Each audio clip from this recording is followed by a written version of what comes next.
Prime Secrets. Hey guys, so this is Mike, aka Prime. So I'm gonna do another video on basically how to resolve internet issues, like if you can't connect to the internet or like you're having like a non-responsive page when you go online.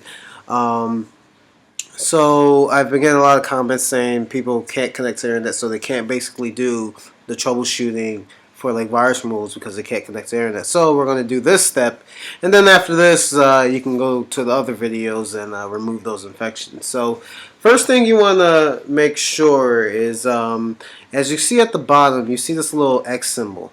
Now, if you have this symbol, that means that you're probably not connected either through Wi-Fi or hardline. So I'm using hardline right now.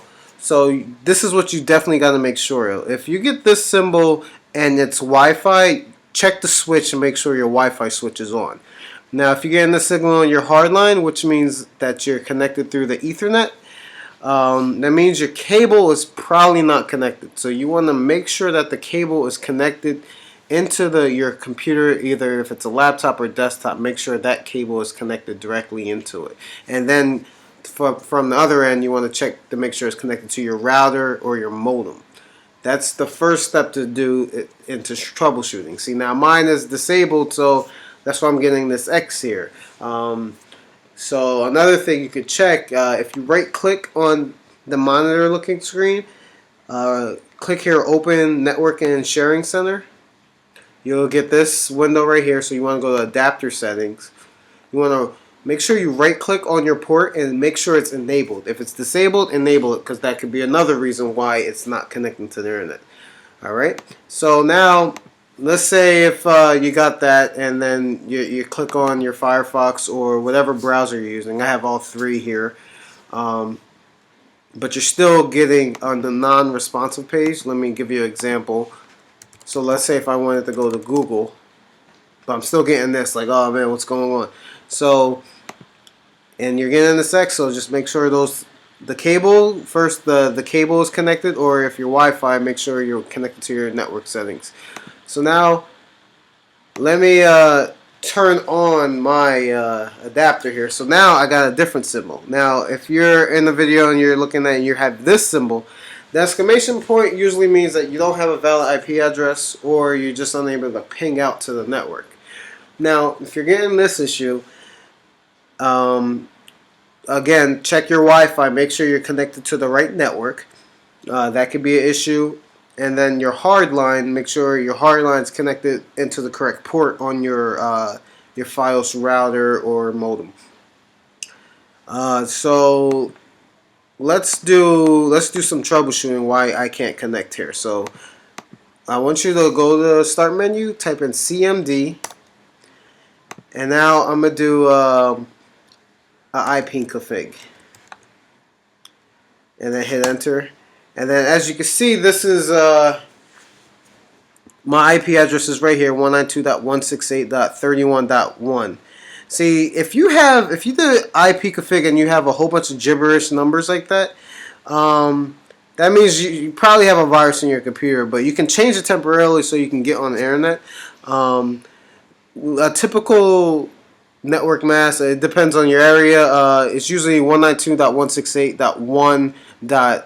Whatever, like 20, it could be 18, but it's usually .1, not 31. You see how this one says 31? It's not supposed to say 31. Yeah, your gateway is always supposed to be 192.168.1.1, or if you have like Optimum or Comcast, I believe they use 10.0.0.1 or 10.1.10.1. So it all depends. So you want to make sure that it's going out. So to change this, to see if that's entered correctly, so what we want to do is go back to here again. We go to Open Network and Sharing Center. Go to Change Adapter Settings. Right click here. Go to Properties. Now we're going to scroll down and we're going to go to this Internet Protocol version 4. Double click on there. See how it's entered here? Depending on your environment, usually you just want to automatically have it do your IP address.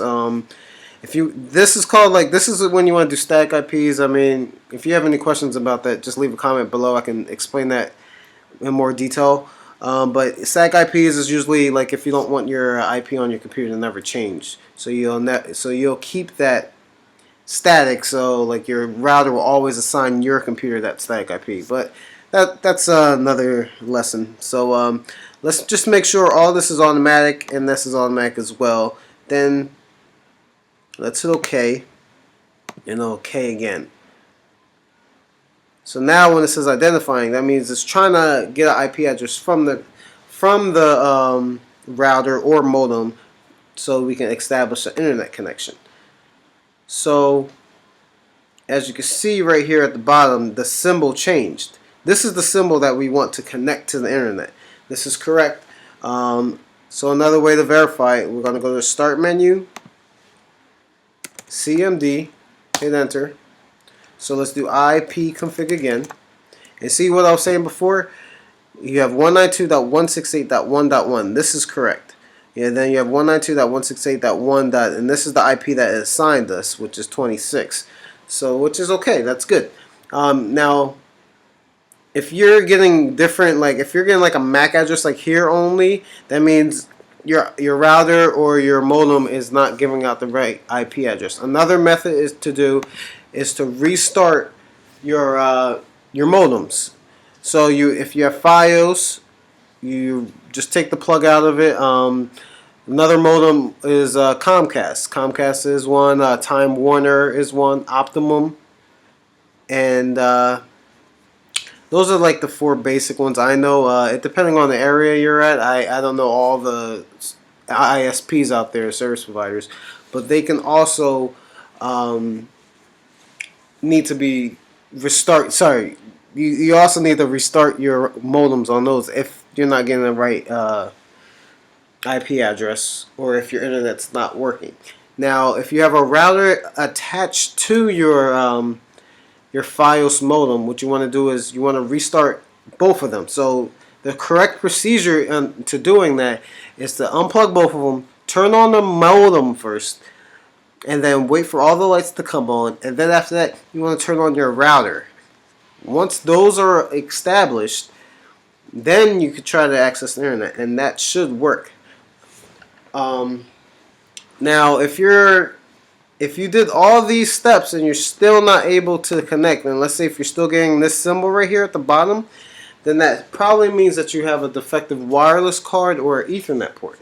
See, in that situation, the only way to verify that is if you have another computer in the house, like a desktop or a laptop. Hook that to the same port or the same Wi-Fi and see if you can connect to it. Now, if you hook up the same cable into your laptop or desktop and you're still getting this X symbol, then it probably means that your Ethernet port on your computer is defective, where you have to go to the store and then buy a new one.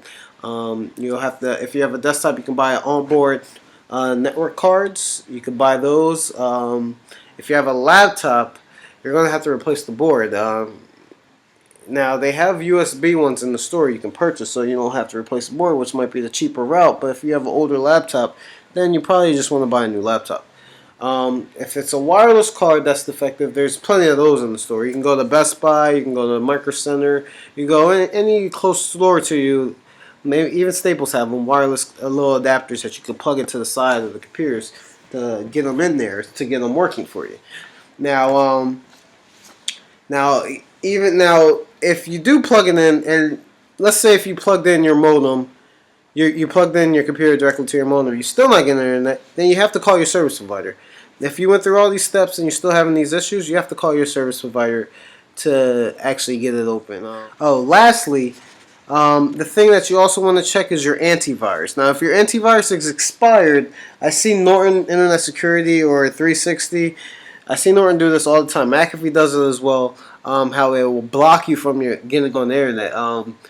Now, it could be corrupted. Like, let's say if you don't see the icon at the bottom right here, it could be corrupted or something. So you might have to uninstall it fully and check to see if you can connect to the internet that way. Because I've seen many issues where that happened. Remember, lastly, another thing. Remember your Wi-Fi, if the password isn't incorrectly, then you can't connect as well. So these are some things I'm trying to shoot out there so you can take a look at. And like I did in my previous video, one thing you also want to check is you go to connections, LAN settings. You want to check the proxies. Make sure this is not checked off. So you want to uncheck these and then hit OK. Alright, so that was a quick view of like things, like quick steps on how to resolve any internet issues. I did it pretty quickly, so just leave any comments if you have any other questions. Please subscribe, and thank you for listening to my video.